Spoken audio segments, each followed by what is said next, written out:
Landscapes are dynamic. They're constantly changing due to natural processes and human activities. Monitoring such changes is often crucial for environmental monitoring or modeling. But how can we accurately and efficiently digitize landscape elements and their changes? This was the question for a research project for which we applied ALDiS.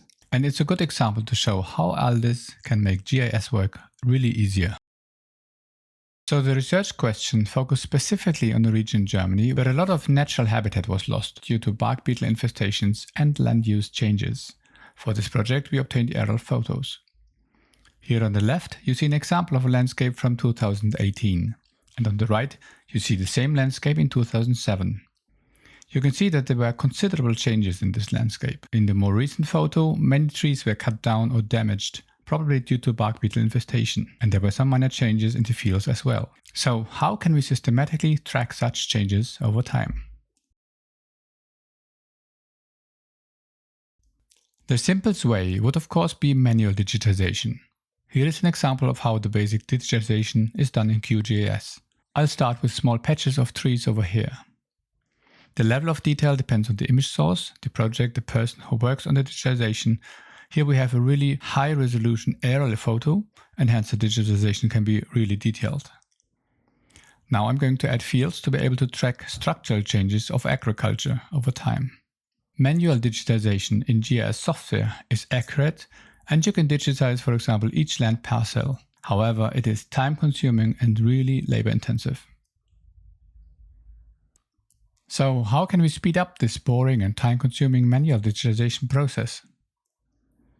There are several ways to digitize landscapes. For example, it is possible to classify each pixel to a different class using spatial information.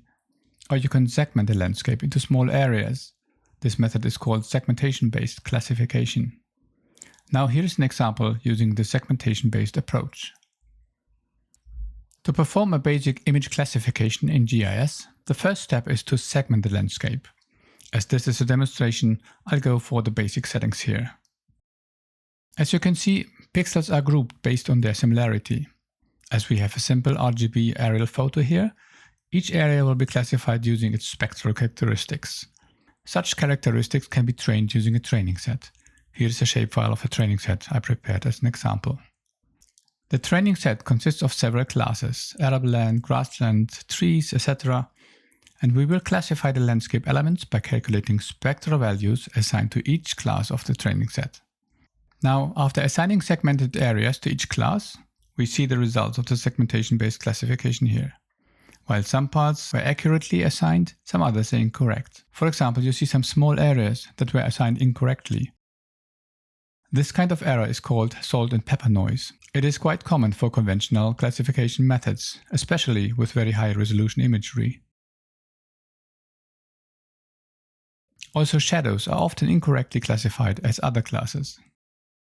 To improve the results, one could add more data to the training set.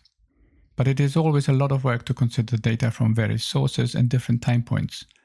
And even when doing this, problems often still remain. Therefore, we wanted to get away from conventional methods and let the computer learn to see objects as humans would see them, using deep learning AI methods. So this is where ALDiS comes in. Let me show you some examples of the recognition results from ALDiS. In this landscape, you can see that field parcels and the boundaries are very accurately detected. The most important feature of ALDiS is that it could recognize objects as a whole, using simple RGB imagery here. In simple terms, ALDiS sees objects just as humans see them, using its texture and context. Next, individual trees and forest areas were identified by ALDiS. In this landscape, you see dead trees here in the forest. As ALDiS recognizes trees by their shape and structure, it could identify most of the dead trees without any additional training.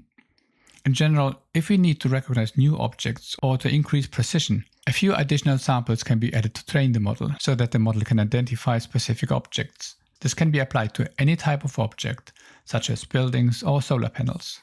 Finally, let's have a look at the whole landscape with all the classes combined together. So here is the complete landscape with all elements classified and digitized with clear boundaries. As ALDiS recognizes the elements of this landscape, considering the background, There are no small areas causing salt and pepper noise, nor are there errors due to shadows. In general, in the context of this project, we could achieve a high accuracy of boundaries and classification we needed. The results of this project provided a comprehensive view of land use changes in the past, which may help for better decision making regarding landscape management in the future. To learn more about the project and how ALDiS can benefit your GIS tasks, please visit our website. Thank you for watching.